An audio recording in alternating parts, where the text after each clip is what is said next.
All right, guys, we're back. Another episode of Processing Blue. Scott, blue is the appropriate word. The Panthers fans are probably feeling a little blue right now. Yeah, black and blue. You're right. It's they've gotten beaten up this season. Latest example we saw Sunday night against Indianapolis. A really not a good team, but the Panthers made the Colts defense look like the 1985 Bears. It was a nasty loss, and the Panthers dropped to 1-7, and a lot of questions surrounding this team right now. Yeah, kind of a head scratcher. The Colts have been giving up about 40 points in the 3-game losing streak, giving up about 28 points for the season. And the Panthers, like to your point, look like they were playing just a dominant defense. And it kind of leads to my first question. Bryce Young did not play well yesterday. 3 interceptions. The third interception, the stadium cleared out through 2 interceptions for touchdowns. You wrote this morning that he might not be ready. What do you think? Yeah, I did. I wrote a column this today about I don't think Bryce Young is ready to win yet consistently in the NFL. That doesn't mean he's never going to be able to win consistently. But right now they are very much learning as they go, and it is painful to watch. 2 pick sixes, Langston, to put in perspective in one game, super rare. Way more rare than, say, a quarterback throwing 4 or 5 touchdown passes in a game. It just doesn't happen much. And to the same guy. I mean, the Panthers have had that happen 3 times in their entire history of 28 years. Yesterday was the 4th, and they were nasty. Both of the pick sixes were just horrible miscalculations by Bryce Young. I don't want to say Bryce Young is Peyton Manning, but Peyton Manning was 1-7 with eerily similar statistics to what Bryce has right now. And I do notice that, you see the stats about the Panthers' lack of separation. He almost always has pass rush in his face. Some of those things with Scott, do you think maybe his result better? Oh, for sure. I mean, it's not all his fault. Let's just start there. The offensive line has really regressed this year. The Colts, to me, have become, they made the Colts look so good. They're not a good team. They're not a good defense. They were 32nd in the league in scoring defense. He had little time, and then when he did have time, what they did, Langston? They didn't blitz at all. Bryce Young can beat a blitz. He's smart, and he can beat a blitz. But they rushed 4 almost every time and dropped 7 or sometimes rushed 3. And all the time. Exactly. That's a super big, that's a really bad problem along with the receiver. So all this is, factors in together, but the quarterback is the head of the snake, and the 2 decisions he made on the picks were really bad. And he took full blame, full accountability, credit to him for that. Didn't blame anybody else for doing anything wrong.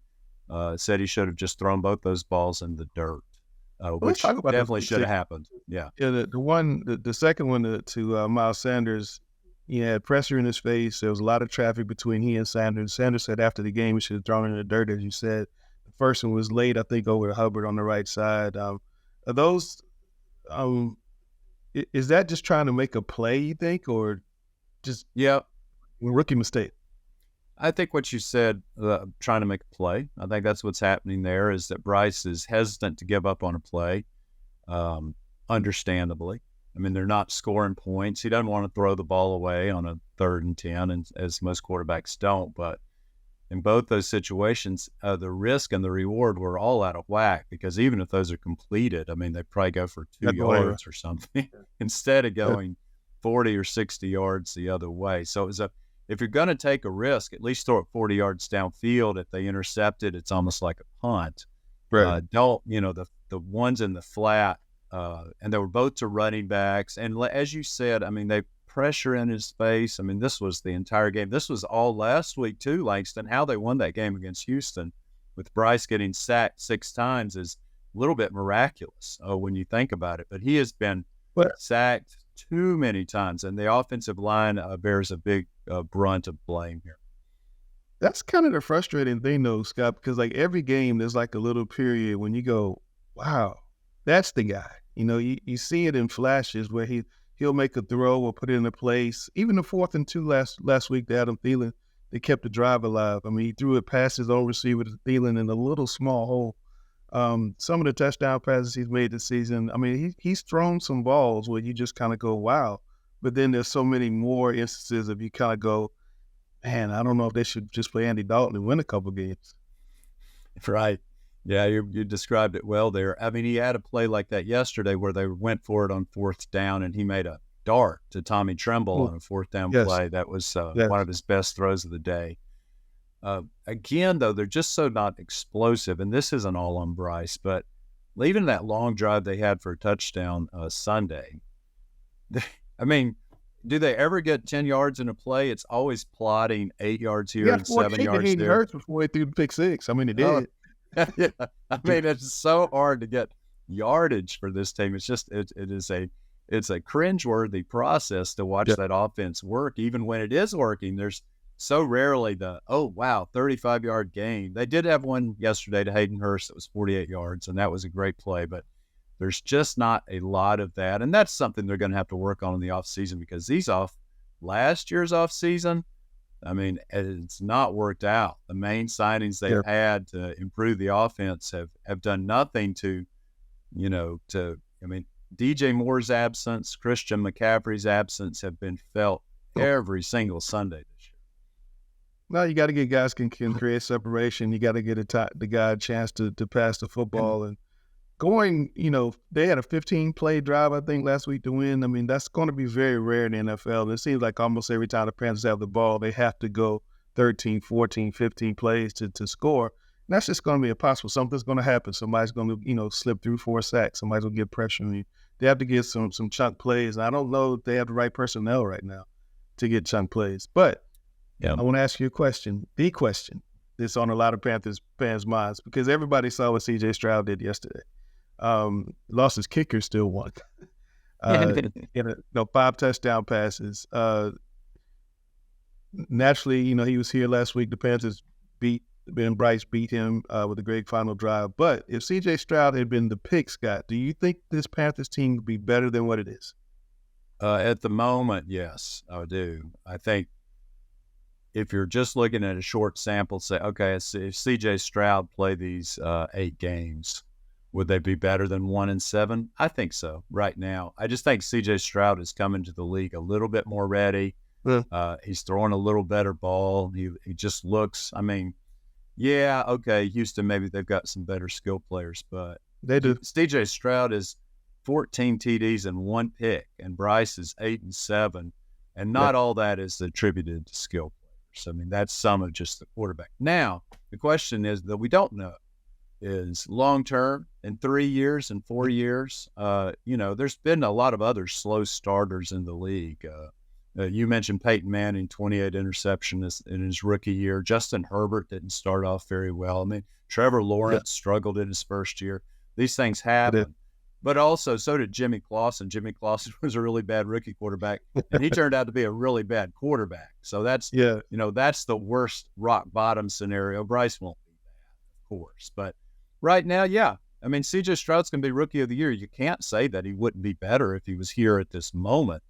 I don't know long term yet, but the early debate is no debate at all. C.J. Stroud's had just an incredible first half of a rookie season. Yeah. Well, yesterday, the Panthers held the Colts to 13 points. The Colts had been, even though they've been losing, they've been scoring a lot of points. They had the number 2 rusher in the league, Zach Moss, got 26 yards. Former NFL rushing champion Jonathan Taylor got 47. The Panthers defense did its job, but they've not played terribly all season. What do you think? Played well enough to win. Absolutely, you're right, Langston. The Colts got, I think it was 198 yards. That almost always wins a game. Yeah. And they only gave up 13, and you could argue it shouldn't have been that many because they got a kind of a gift touchdown because Xavier Woods hit. That was not a penalty. And Pittman, Indianapolis's receiver, said as much after the game. He said it was a clean hit. But Xavier Woods, because it looked so hard, it was really shoulder to chest, not shoulder to the area. Got flagged. I'll review. He did a bit of He did appear to launch, but I mean, launches in the NFL is different from college. Launching does not mean an automatic flag. You can launch, but you can't launch into the head. But I think, Pittman ultimately saying he hit me cleanly, and I figure that's where it should have, that we got lucky on the penalty. To me, very rarely happens. So obviously that should have probably been 3 points instead of 7, and that would have been 9. Nevertheless, they would have lost because they gave up 14 on offense.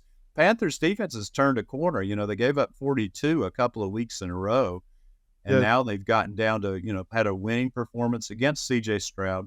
I should mention on our last little thing, Langston, thank God for Bryce Young that he beat C.J. Stroud, right? That's the one thing he can really hold on to. He beat him in a head-to-head matchup. You can't say he did. He beat him. C.J. Stroud looked very pedestrian against the Panthers a week ago.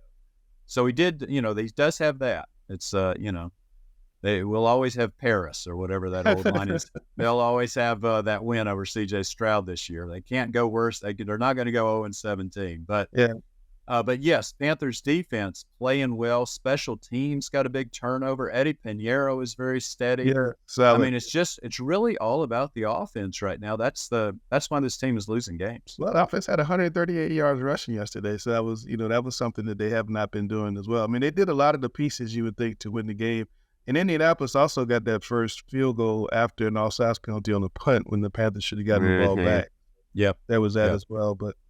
They do have some things to clean up, but I think Ajiro's doing a pretty decent job after giving up 84 in back-to-back weeks of kind of correcting him. Maybe they can turn around the offense as well. And that kind of takes me to my next question. Let's talk about the Chicago Bears a little bit. They got a short week. Brian Burns and C.J. Henderson both suffered concussions. They're likely not to play on Thursday. How would that affect that defense playing against the Bears? It'll be tough. Burns, even though he didn't have a sack yesterday, makes such an impact just because the way you have to tilt your offensive line to block him. C.J. Henderson, they can get along without if they have to. They did, for large portions of yesterday and of last year, but it's not ideal. That's not what you want. I think the big question here, Langston, besides if the Panthers offense can rebound on Thursday night, since this is a short week, is who the Bears will play at quarterback. They have, a real quandary there in that Justin Fields has a dislocated right thumb. So he's missed some games. And if he does play, he might be compromised. He may wear a glove, which, some quarterbacks do to throw.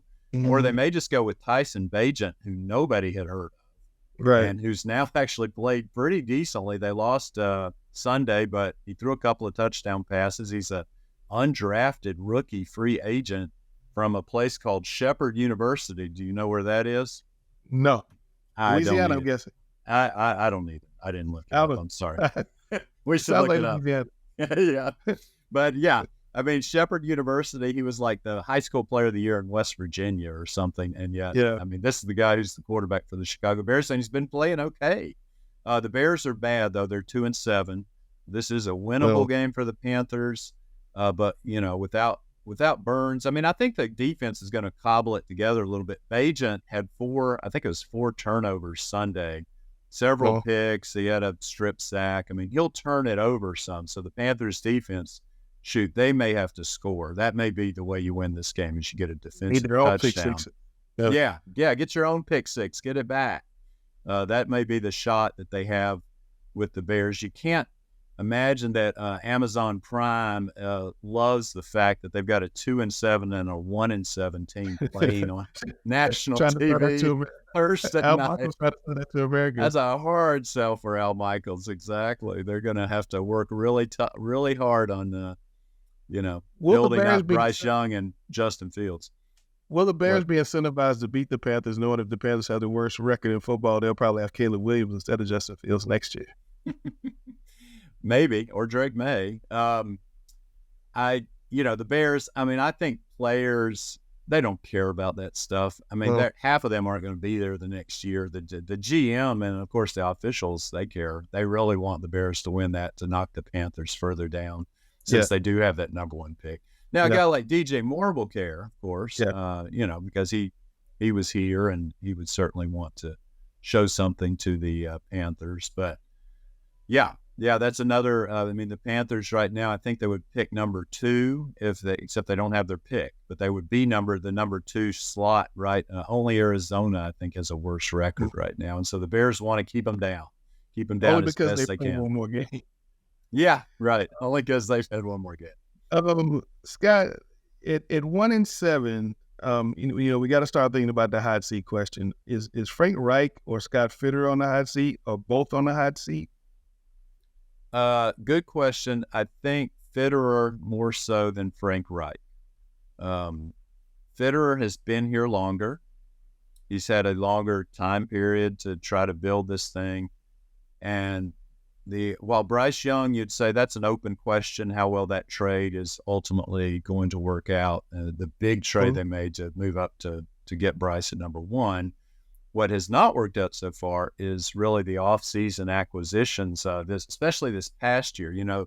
Guys like Miles Sanders and Hayden Hurst were brought in to sort of help solve the DJ Moore dilemma that you'd traded away your best receiver. Yeah. And Thielen, you could say, well, that one's worked out pretty well. But Hurst and Miles Sanders have really not been a factor much at all. Sanders had a little bit of one good drive yesterday, and Hurst had one good play, but it's not been enough. And they also have not done well on really their second and third day draft picks. They haven't gotten enough help there. So Fitterer, I think, would be the one that, I would feel that seat getting warmer. Frank Reich in the first year of a 4-year deal, knowing that he's kind of a quarterback whisperer, and that's why you hired him. I just don't think, unless they just bottom out, Langston, look awful, go 1-16, and David Tepper just goes, I just can't take it anymore. I got to start over again. I think Tepper knows in his heart that's not what you do. You don't. You fire a coach after 1 year, and you're further behind the 8 ball than you were. You're going 2 more steps backward. I think you at least give Frank Reich 2 years, and then after that, who knows? I asked you earlier about C.J. Stroud versus Bryce Young. Which one, if C.J. Stroud was here, how would the Panthers do? If Steve Wilks had been the choice instead of Frank Reich, do you think the Panthers would still be where they are, or would they be better off? Well, they certainly could be better off. They wouldn't be worse off, because it's been, such a horrible start. With Wilks, they would have had a very different offensive philosophy, one that we did see worked last year when he went 6-6 as the interim head coach. They probably, would have kept, some powerful running backs and tried to ground and pound the ball, had a more conservative, rushing attack that maybe fits the personnel a little bit better. Defensively, they might have been a tad better. I wrote at the time, I thought they should have kept Wilks. I thought he did a heck of a job. They didn't decide to do that. They went with Frank Reich, and I think that was largely because they want the offense to be more exciting, spectacular, productive, scoring 30 points a game, which is really the way you ultimately have to win most of the time in today's NFL. I don't fault that idea, but it has not paid off. So, if Steve Wilks had coached 8 games right now, I don't really think they'd be 1-7. I think they'd probably be a little better than that.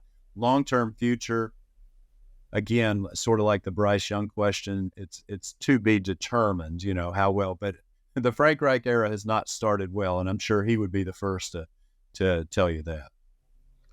All right, you touched on this earlier. Thursday night, the Panthers are playing on Amazon Prime. If I don't have Amazon Prime, can I just not see the game? Am I just shut out from the Panthers? I have to be radio guy this week? This is a question that comes up every time the Panthers ever play on a Thursday night game, which is every year. And so I'm glad you asked it. It's actually our news partner, WSOC Channel 9, will have the game locally in Charlotte. So most people, they probably have Amazon Prime because you probably order stuff from Amazon Prime. But if you don't, WSOC Channel 9, it is on free over-the-air TV in Charlotte. You can get it there. They'll have a pregame show, I think, 7 to 8 p.m., and they're good there. That is our news partner, and we're we're happy to plug them because they do a really good job. Then it switches to the national broadcast and Al Michaels. The game kickoff is 8:15 on Thursday night, so you can watch it for free. Yeah, WSOC did like a 4-hour pregame show yesterday. They did the newscast live at Bank. Oh my gosh. Those guys. Well, that might have been a little bit of overkill for that one. Yeah. But yeah, more So power Scott, to them, I guess. Bonus on Amazon Prime, if you have one of those newfangled streaming boxes, the picture quality is phenomenal. They broadcast in a higher quality picture format. It's not like 4K like you see, but it's really, really good. It looks a lot better than your standard football broadcast. Although I'm sure Al Michaels, as you said earlier, is probably not that excited about calling a 1-2 NT. All right, Scott, before we get out of here, I want you to rub on your crystal ball. What do you see for these Panthers the rest of the year? What do you see happening in the offseason? The rest of the year is all about Bryce Young and getting this offense better, Langston. I think record is secondary, obviously, right now to what because they're not making, they ain't going anywhere. So, and they don't have the number 1 draft pick. So record is as irrelevant as it's ever been for a Panthers team right now. They have 9 more games, whether they go 2-7 or 4-5 or 1-8, doesn't matter too much. What does matter is getting Bryce Young familiar with what you want, and then next year, and you say off season, it's all got to be about, 80% of it has to be about rebuilding the offense and scoring some points. So that, even the game the Panthers won, they only scored 15 points. This has got to be a team that's got to double that. They've got to be a team that's, their number 1 pick or whatever, if they trade back into the first round, which I ultimately think they will do. If I'm rubbing on the crystal ball, I bet you they will have a number 1 pick in April of 2024. Not number 1, but, like they'll trade into the teens or something. End up picking, and that's going to have to be a wide receiver or a stud tight end or running back or something, a skill position. I think that's the biggest problem I see right now. Besides, the offensive line is bad too, but if I had to pick one, it's those skill position spots that they just are not good enough. And, just like in basketball, Langston, we're both very familiar with basketball, and you got to have some people who can put it in the hole. I don't care how good defense you play. Somebody's going to have to go get you 25 or 30 a game in the NBA if you're going to win. And they don't have that guy. And so Bryce is really more the point guard, the distributor. He's not the Steph Curry point guard. He's more the, I'm going to get the ball in places that you won't believe, but you got to get some separation first. So that's where a lot of the offseason has to go. And again, who's making those decisions? Is it Scott Fitterer and Dan Morgan? I don't know. That's open for debate. Will Frank Reich be the coach? Yeah, I think so. Will Bryce Young be the quarterback? Absolutely. They're wedded to Bryce Young right now.